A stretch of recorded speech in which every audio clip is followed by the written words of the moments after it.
Esdras, chapitre 5. Agé, le prophète, et Zacharie, fils d'Iddo, le prophète, prophétisèrent aux Juifs qui étaient en Juda et à Jérusalem, au nom du Dieu d'Israël. Alors Zorobabel, fils de Shealtiel, et Josué, fils de Jotsadak, se levèrent et commencèrent à bâtir la maison de Dieu à Jérusalem. Et avec eux étaient les prophètes de Dieu qui les assistaient. Dans ce même temps, Tatnaï, gouverneur de ce côté du fleuve, Shethar-Boznaï et leurs collègues, vinrent auprès d'eux et leur parlèrent ainsi. « Qui vous a donné l'autorisation de bâtir cette maison et de relever ses murs ?» Ils leur dirent encore, « Quels sont les noms des hommes qui construisent cet édifice ?»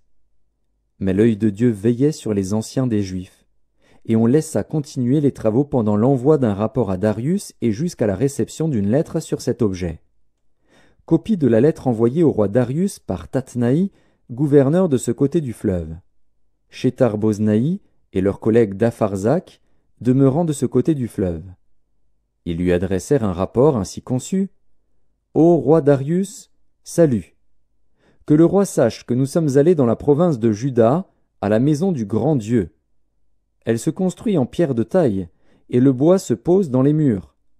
Le travail marche rapidement et réussit entre leurs mains. Nous avons interrogé les anciens, et nous leur avons ainsi parlé. Qui vous a donné l'autorisation de bâtir cette maison et de relever ses murs?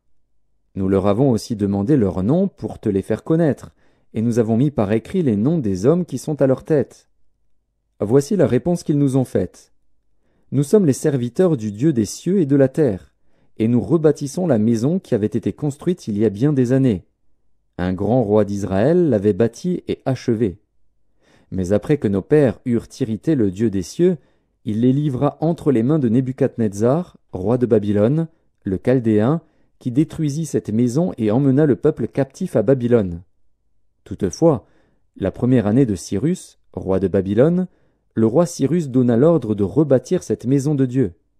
Et même le roi Cyrus ôta du temple de Babylone les ustensiles d'or et d'argent de la maison de Dieu que Nebuchadnezzar avait enlevés du temple de Jérusalem et transportés dans le temple de Babylone.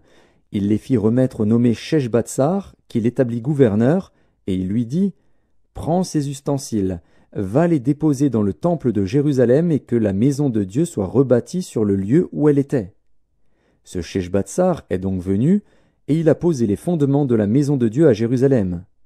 Depuis lors jusqu'à présent elle se construit, et elle n'est pas achevée.